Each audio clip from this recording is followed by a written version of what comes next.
কড়া নিরাপত্তার মধ্যে আন্তর্জাতিক অপরাধ ট্রাইব্যুনালে নেওয়া হয়েছে বিজিবির কর্মকর্তা লেফটেন্যান্ট কর্নেল রেদওয়ানুল ইসলাম ও মেজর রাফাতকে।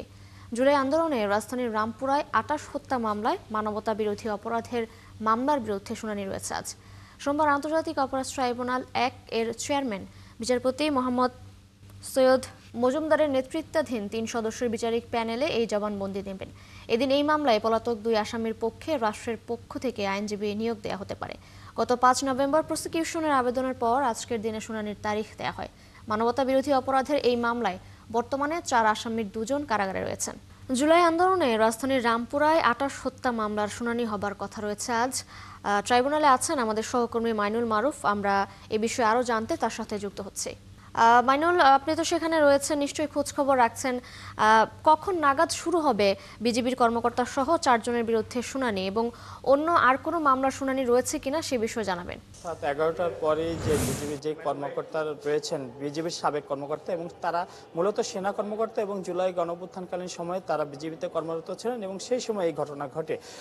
এই যে ২ জনকে আজ ট্রাইব্যুনালে ইতিমধ্যে হাজির করা হয়েছে, সে জুলাই গণঅভ্যুত্থানে গুলি ও হত্যার অভিযোগে সেখানে ২৮ জনকে হত্যার অভিযোগ আনা হয়েছে এই ২ জন সহ মোট ৪ জনের বিরুদ্ধে। এর মধ্যে যে ২ জনকে হাজির করা হয়েছে তার মধ্যে একজন লেফটেন্যান্ট কর্নেল রেদওয়ানুল ইসলাম এবং আরেকজন মেজর মোহাম্মদ রাফাত বিন আলম। এছাড়া যে পলাতক ২ জন রয়েছেন তারা দুজনই রামপুরা পুলিশে কর্মরত ছিলেন।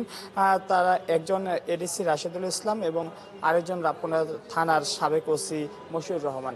এই ৪ জন এই মামলার আসামি এবং তাদের বিরুদ্ধে ২৮ জনকে হত্যার অভিযোগ আনা হয়েছে রামপুরায়। এবং এই মামলায় কিন্তু ইতিমধ্যে অভিযোগ যে আনুষ্ঠানিক অভিযোগ তা কিন্তু দাখিল করা হয়েছে। পরবর্তীতে আজ যে পলাতক আসামিরা রয়েছেন তাদের পক্ষে আইনজীবী নিয়োগ এবং তাদেরকে হাজির করতে বা গ্রেপ্তার করতে পত্রিকায় বিজ্ঞপ্তি দেওয়ার বিষয়ে ট্রাইব্যুনালকে জানাবেন প্রসিকিউশন, এবং পরবর্তীতে ট্রাইব্যুনাল সে পরবর্তী যে পদক্ষেপ আইনজীবী নিয়োগের পাশাপাশি অভিযোগ গঠনের জন্য তারিখ নির্ধারণ করতে পারেন। এই ছিল এই মামলার বিষয়। এবং আমরা দেখছি যে গতকালও কিন্তু আরও ১৩ জন সেনা কর্মকর্তা কিন্তু ট্রাইব্যুনালে হাজির করা হয়েছিল। সেই মামলায় কিন্তু আমরা দেখেছি সেটি গুমের মামলা ছিল এবং গুমের ২ মামলায় কিন্তু যে আসামিরা পলাতক আসামি রয়েছেন তাদের পক্ষে আইনজীবী নিয়োগ দেওয়া হয়েছে, পাশাপাশি অভিযোগ গঠনের জন্য দিন নির্ধারণ করা হয়েছে।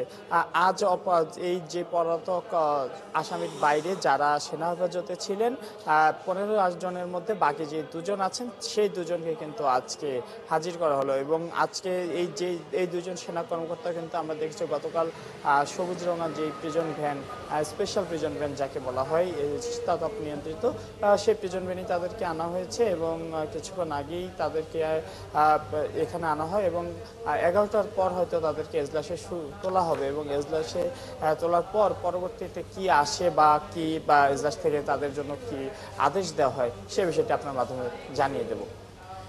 মাইনুল, ধন্যবাদ আপনাকে যুক্ত হবার জন্য। আপনি সেখানে থাকুন, খোঁজখবর রাখতে থাকুন। নিশ্চয়ই যখন শুনানি কার্যক্রম শুরু হবে আমরা আপনার মাধ্যমে দর্শকদের এই বিষয়ে আরও জানাতে পারবো।